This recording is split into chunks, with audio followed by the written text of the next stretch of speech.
came down to Sakati the first day. Came with my best friend, and we ended up staying the night. And then we didn't leave for like 2-something weeks. I got involved in the direct action working group, which was this kind of hodgepodge of really devout, like self-identifying anarchists. And for me, I don't identify as anything. I don't really care. I just kind of go with what I think is right at the time. And so, anyways, we became a very tight crew.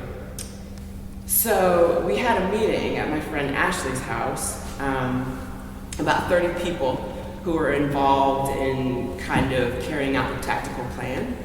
And while we were still there, some cops had come to the apartment and were like, "What's going on?" And we were like, "None of your fucking business." Like, so that was weird.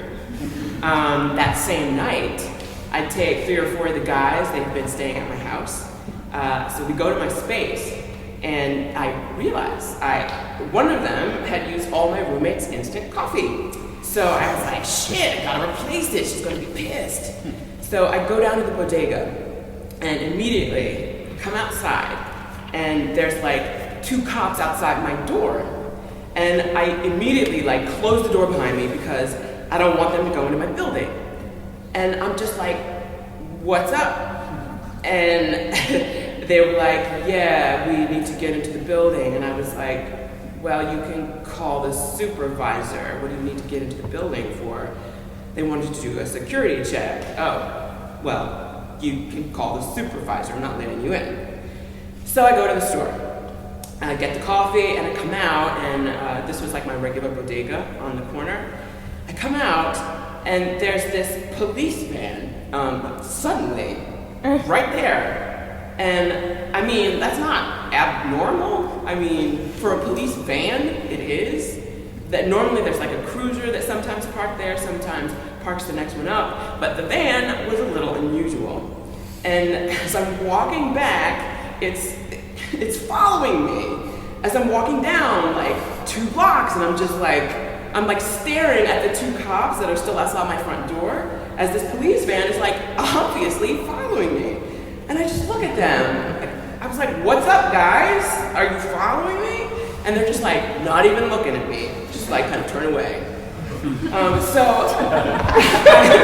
I arrive at the 2 cops, and the police van pulls away, like turns around the corner. And I'm kind of stuck in this dilemma because I know if I open the door, they're going to enter my building. There's only 4 units in the apartment, all rented out by women, 1 an elderly woman, and so I was really concerned.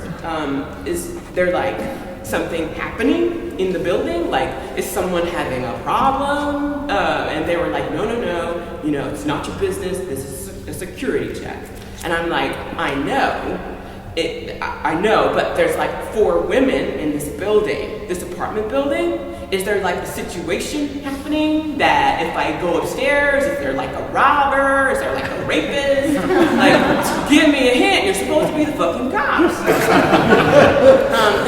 And they're just completely not cooperating with me, answering any of my questions. And I was like, okay, like they're just like right up on me. Like one of them is a tall, very fat, and I'm just like, I'm kind of starting to get nervous because 1, I can't go back in.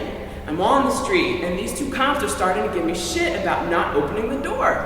And I'm like, I'm not opening the door. So we kind of go back and forth, and I was like, look, you know, earlier this year, 2 cops repeatedly raped a woman, you know? Like, I don't feel comfortable with 2 male cops standing in front of me and trying to enter into my building. And I appreciate it if you back the fuck up so I can enter my apartment. So eventually it gets into kind of a screaming match, and they back off a little bit because I'm really uncomfortable at this point. And I don't have my phone. The guys are upstairs, and I was like, okay, so I'm going to enter, and you guys are gonna stay here, right? And they're like, yes, we'll stay on the sidewalk, we'll call the supervisor. Cool. So I open the door and I turn around to close it, and immediately the fat one just like shoves his foot through the door and pushes himself in. So it's just me and this big fat cop in between the front door and like the second door. And I'm just like, okay, well, I'm not moving. We're just gonna stand here. Like, at this point, it's like, I'm just gonna stand here. But luckily, the super was walking his dog. And I see him, and I'm like, hey, like, you need to come deal with this because I'm not letting these people in. So the cops like, that's the super. These cops are like entering your building, they're not even, asking permission. So he starts like kind of bickering with them, and I like sneak in, close the door, and I go upstairs.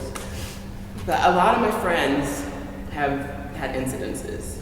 There's been incidences of infiltration into groups.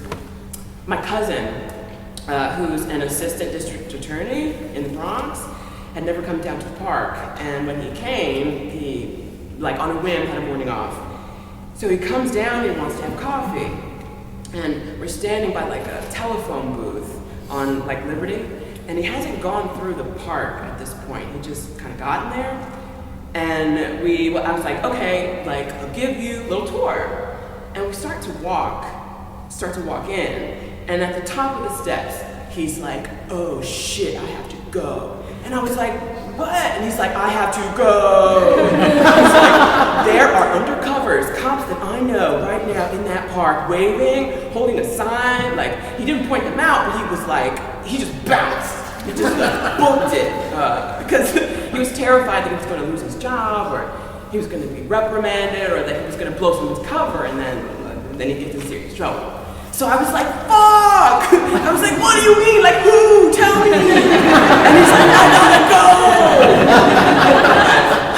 Fuck, so yeah. So I know for a fact that they were down there.